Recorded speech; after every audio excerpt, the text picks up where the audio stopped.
To start a long tail cast on, first of all you just want to get a length of yarn from your main ball of yarn, which is called the tail.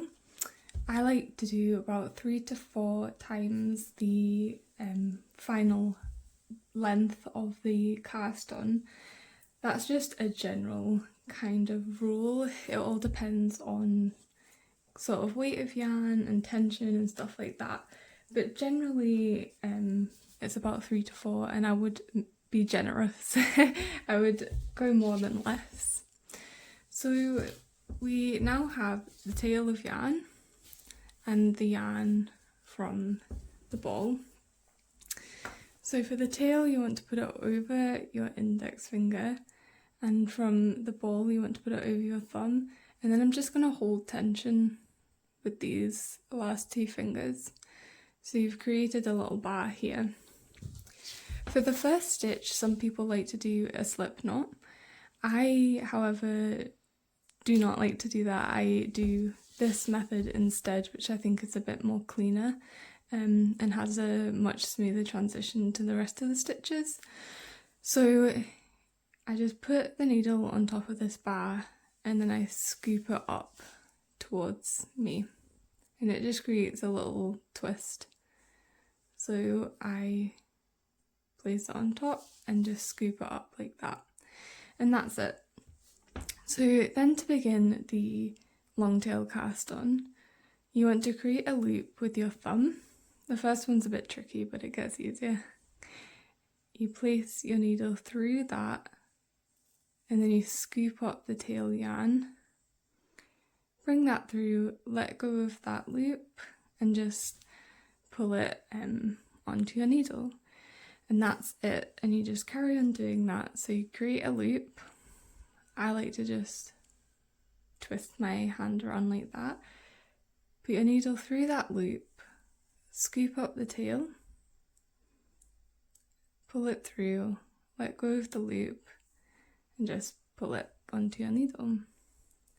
I just carry on like that, casting on all the stitches the same way.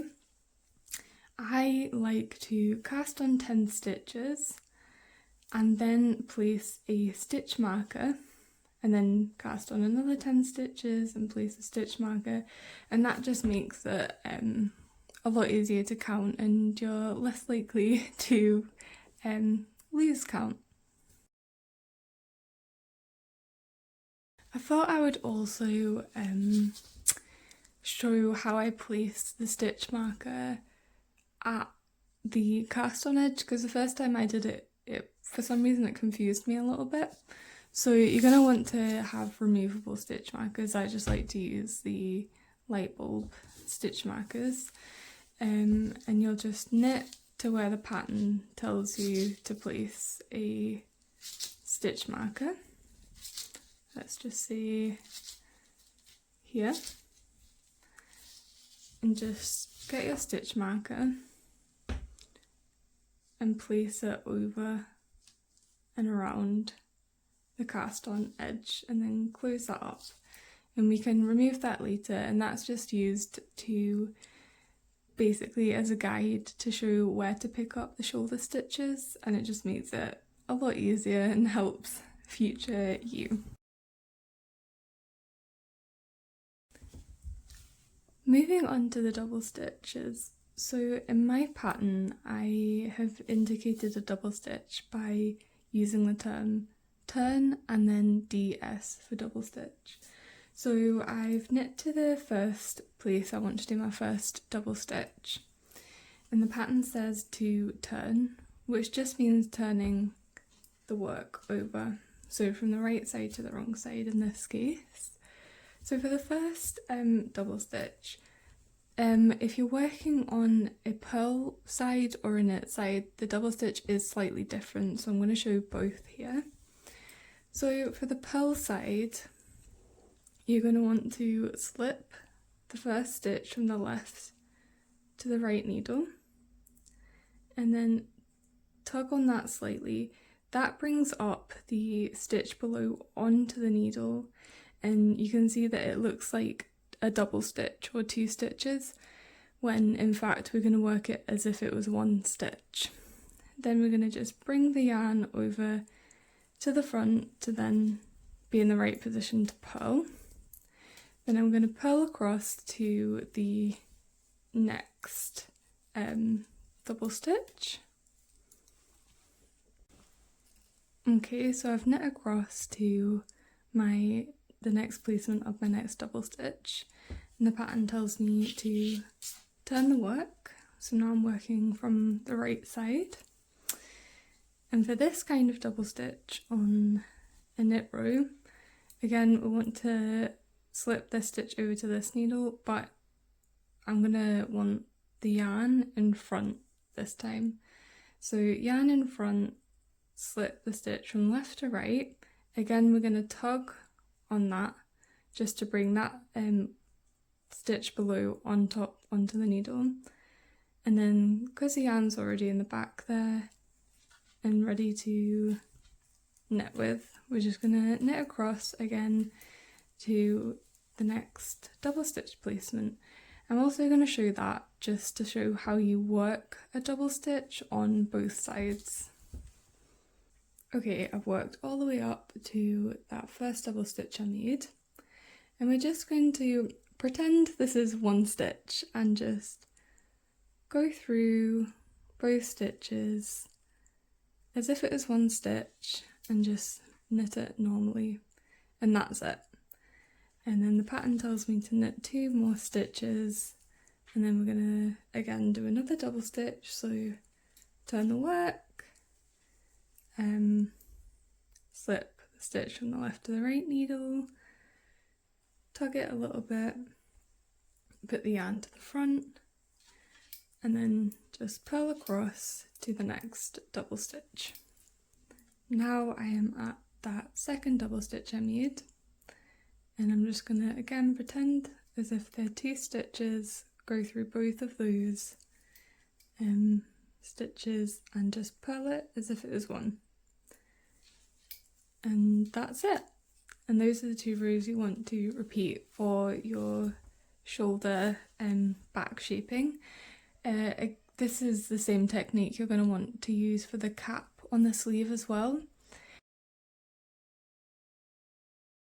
The short rows for turning your work at the knit and purl row details at the hem and the cuff is slightly different because you're not going from a purl row to a knit row, you'll be going from a knit row to a knit row. I can show you what that looks like here. You will be doing it in the round in the pattern though, but hopefully it'll explain it well for you. So for the short rows at the hem and cuff purl row detail, these short rows aren't to shape anything, it's just to make your life a little bit easier, and if you want to avoid purl rows you can do it this way by the short row technique. So it is a little bit different. So this purl row, we're going to again slip a stitch over and tug that over, but instead of bringing it round to start purling, it's already at the back, and then just start knitting. And this is again just to make your life a bit easier, and it means that every row will be a knit row. And it's exactly the same for each double stitch German short row on the hem and cuff detail, because you're always going to be going from a purl row to a knit row. So the technique of using German short rows on the cuff and hem purl knit row details isn't necessarily to shape something, which is what we use for the shoulder and sleeve cap. It is simply just a way to turn your work seamlessly, and when you do this it means you'll never have to purl a row because each row is going to be a knit row. So we are going to turn our row, again slip that stitch over, tug it so that bottom stitch below comes over the top. And then instead of bringing your yarn in front to purl, we're just going to keep it behind and just knit across.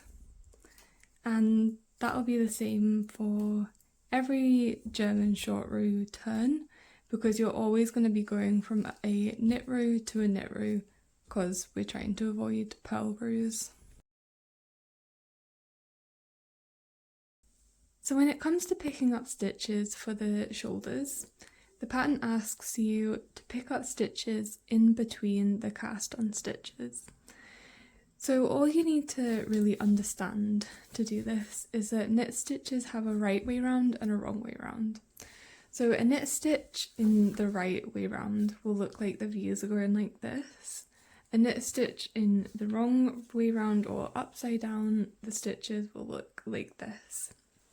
So because this is a cast on edge and we are working up, the stitches that look the right way round when you knit this way end up looking the wrong way round when we knit this way. So in order to combat this, you pick up stitches in between those stitches, and I'll show you what that looks like and what that means. So we will start at this stitch marker, and as you can see, this stitch looks like the right way up because the V's are going like this. So if you follow this line up, that's where you're going to pick up a stitch, and you pick up through 2 legs at the cast on edge. So you just put your needle through and then pull through the yarn. So you follow this line of stitches up, make sure the V's are in the right orientation like that, and then pick up the next stitch. And then you just carry on doing that all the way across. And that's how you pick up stitches for the shoulder. For a make one left and a make one right increase, we'll be working with this bar here. However, they are slightly different. So starting with a make one left, I'm going to take my left needle, I'm going to pick up this bar from front to back, like that. Then I'm going to knit this stitch through the back loop.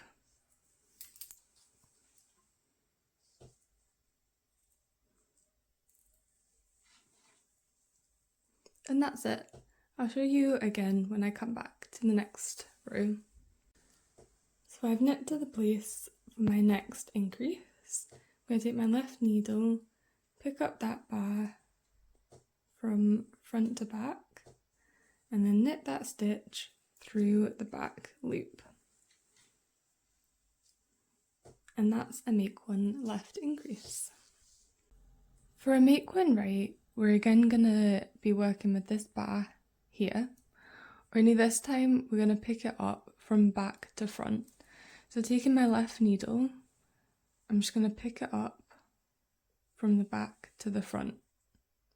And then instead of knitting through the back loop, we're going to knit through the front loop this time.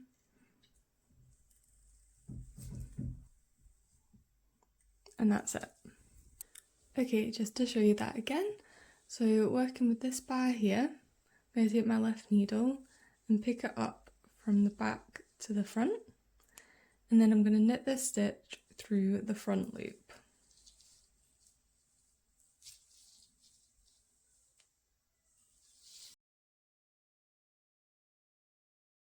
When it comes to crochet provisional cast-ons, there's a couple of different ways to do it. However, I like to use the chain method, which is what I'll be showing today. Before I start making the crochet chain stitch, I'm just going to tie a little knot at the end of this yarn here.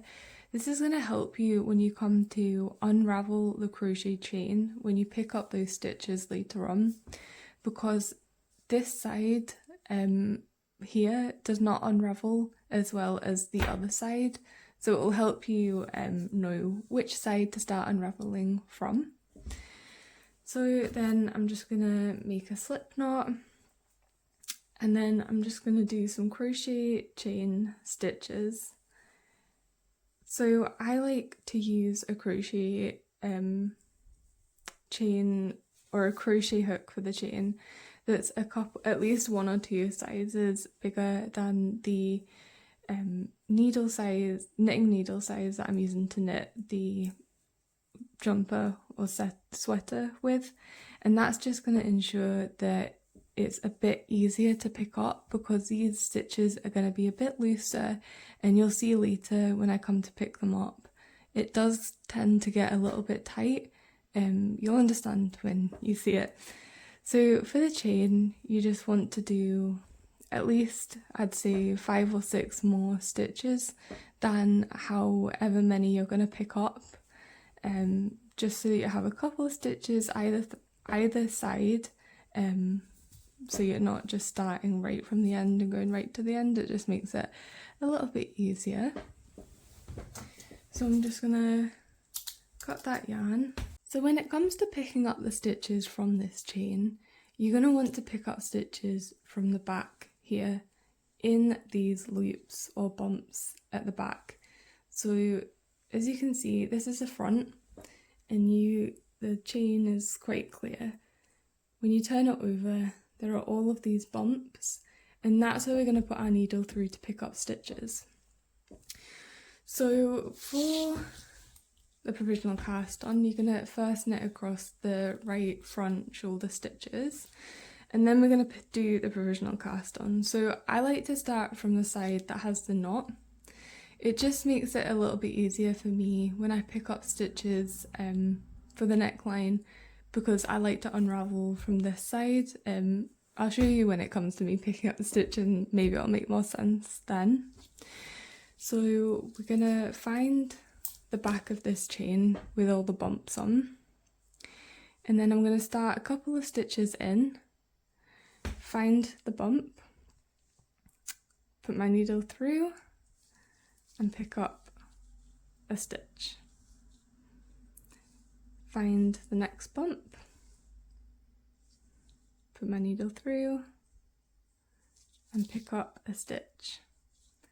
And we're just going to repeat that all the way across until you picked up the right amount of stitches called for in the pattern.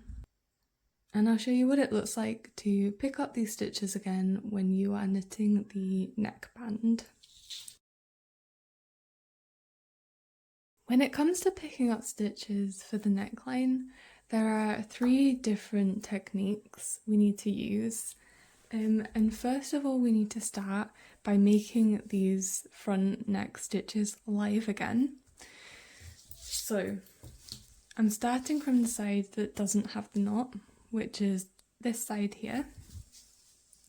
I'm just going to start pulling out this chain like this. Then just going to pull that out of there, and then I'm just going to begin picking up these stitches. So I like just to go back from the back through the loop like this, and then pull out a chain like that, then pick up the stitch from the back through the middle, and then undo a chain stitch, and just repeat that across. You can, however, also pick up these stitches like this, going from the back through the middle of the stitch. Essentially, you're just picking up the right leg of each stitch like this, all the way across,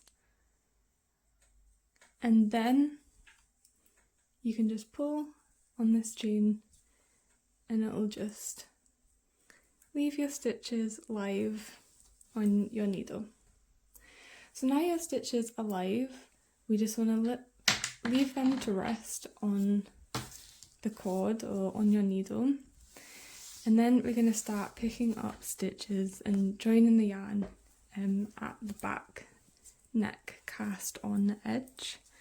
So this is going to be the same method of picking up stitches as you did for the shoulders, and you just want to pick up stitches in between the cast on stitches. So again, making sure that your views are going like this, following that up, finding where you need to pick up a stitch and pick up all of the stitches along the back neck cast on. Okay, now we're at a point where we picked up every stitch along the back cast on edge, and then we're going to start picking up stitches down the side of the left front yoke, and this is a little bit different. So you want to pick up a stitch so you pick up 5 stitches for every 7 rows. So what that ends up looking like is you pick up 3 stitches, so 1 stitch again per row for 3 stitches, then skip 1 row and then pick up 2 stitches, so 2 stitches per 2 rows, and then we're going to again skip 1 row and then starting again from the beginning, picking up 3 stitches per 3 rows,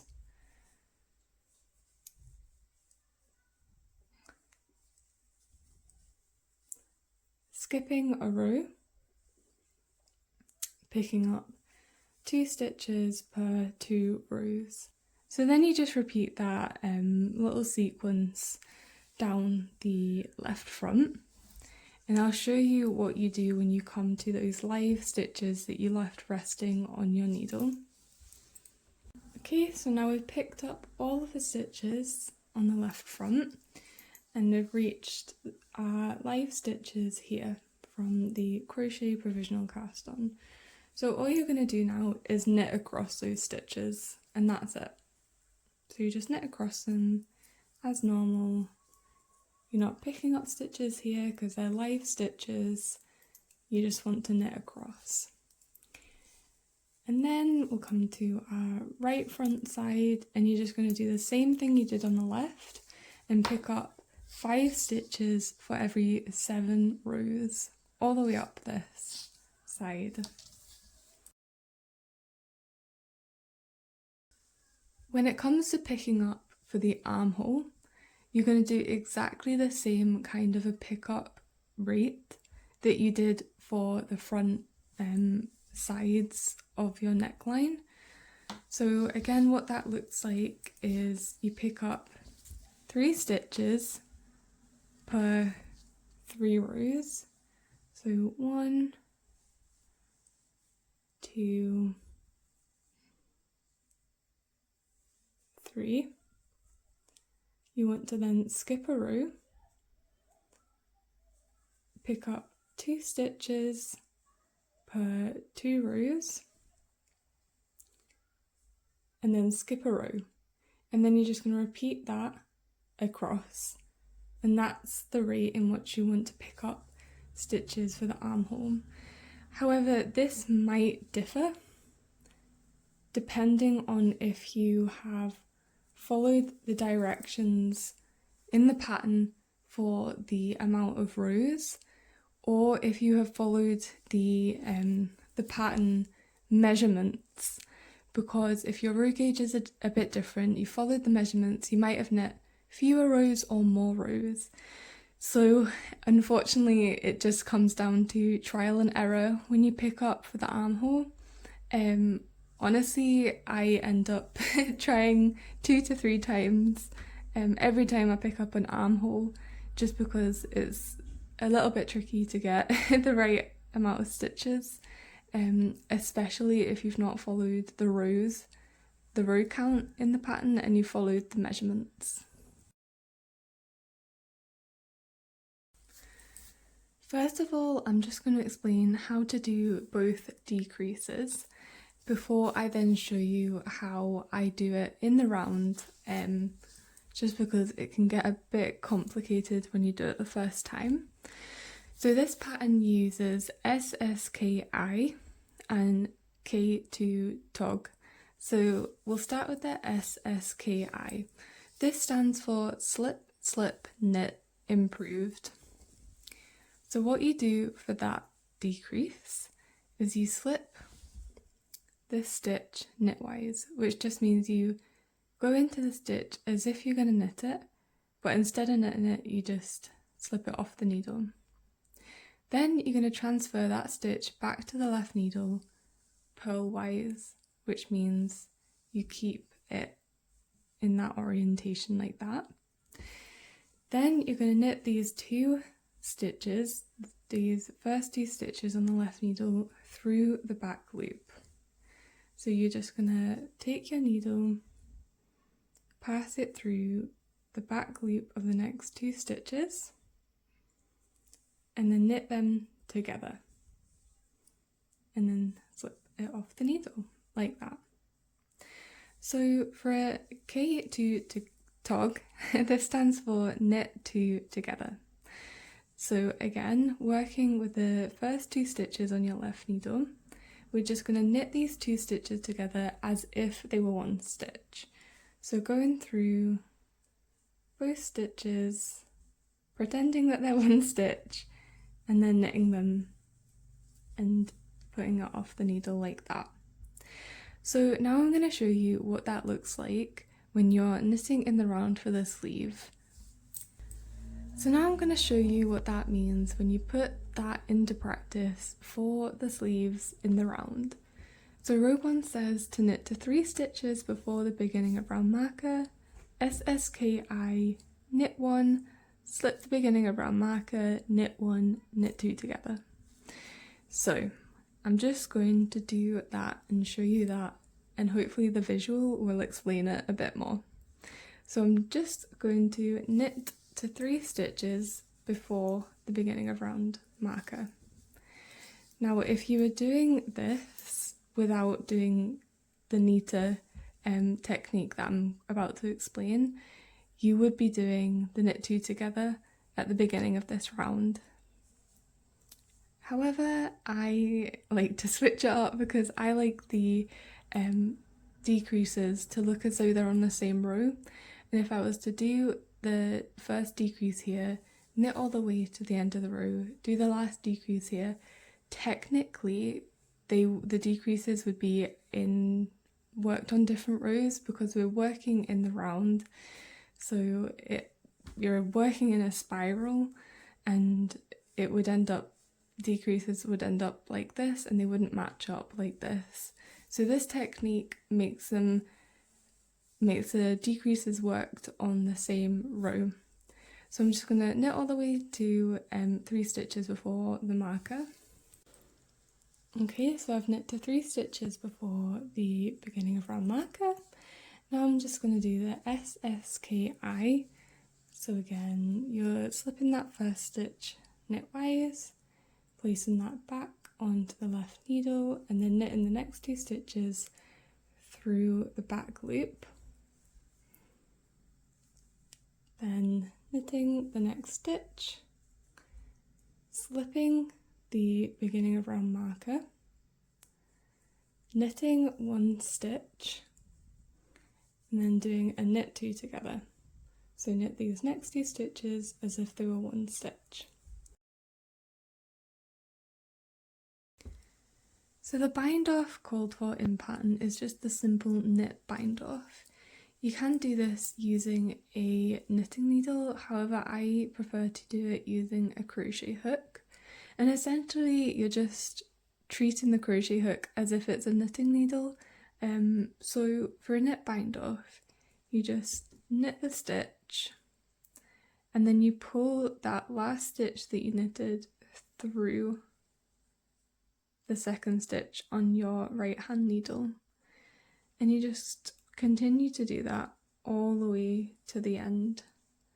And I think using a crochet hook just makes it a bit more easier to slip that stitch through the second stitch on that needle. I also think it helps keep a good tension, and also if you use a smaller crochet hook or a larger crochet hook, it'll give you a looser or tighter cast off. And I would say to use a smaller crochet hook for the neckline just to cinch it in, but it's probably a bit of trial and error on your part just to see what you prefer.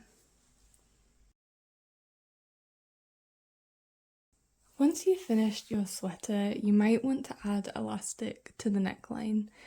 This is to help sort of stabilise it, make sure it doesn't flare out, and if you've maybe done a looser cast off and it's flaring out and you want it to be a bit tighter, you can just add elastic and it'll just tighten it up nicely. So you want to work from your wrong side. Just pretend that this is in the round and it's the neckline. Just get some elastic. I am using shirring elastic here. You can use thicker elastic, however I find that the shirring elastic is thin enough that it doesn't create any bulk and it doesn't show through. So this is your cast off edge, and you just sort of want to, I wouldn't weave the shirring elastic through this cast off chain because that will show from the right side. I like to just go from the bump below, hopefully you can see that, and I just like to weave it in and out of these bumps, just like that. Pull through the stitches every now and then, and I like to keep the elastic on the bobbin and not cut it off until right at the end, because then you can play about with the tension and you can use as much elastic or as little as you want before you cut it and make it permanent. So you're just going to do that all the way across, weaving in and out of these bumps, the row below your cast off edge. And then once you've gone all the way to the end, I will snip the elastic and I'll just do a simple knot like that. I'm not showing this well at all. Just a simple knot like that. Pretend that I'm pulling that all the way through and then tighten that. And doing a knot like that, it's a bit easier to take out the knot and retie it if you want in the future to maybe tighten it a little bit. You can do other knots as well. It's just personal preference really, it doesn't matter too much so long as it doesn't come undone. And then you'll have a bit of a tail of elastic, and you can just take that tail and weave it through the row again as if just you're weaving through a normal length of yarn, and it won't pop out